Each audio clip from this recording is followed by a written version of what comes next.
ñu ñëw tey indi bataaxal boo xam ne bataaxalu ñaxtu la ci conseil constitutionnel bëgg nag mu delloo ñu suñu parrain yi nga xam ne ba ñu ko indee dañu ne gisuñu leen ci fichier bi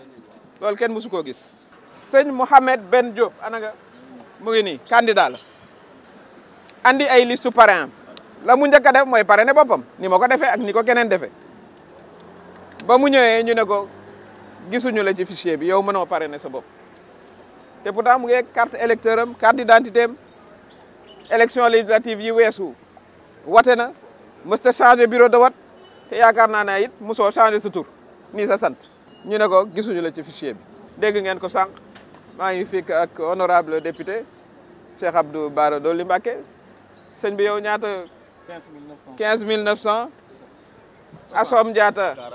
madame le ministre 40 000 Cheikh Alassane 21 000 bu ngeen ko dajeelee du ngeen sori 500 000 ci ñëpp loolu kenn mënu ko nangu ci mim réew. dégg ngeen Sénat bi nga xam ne moom la ñu tuddee commission électorale nationale autonome boo xoolee loi bi nga xam ne moo ko sanc nee nañu Sénat mooy saytu bépp mbiru élection ak référendum. Sénat ne moom daal jarul ngeen ciy dem ndax ñun pareeguñu fichier ba daal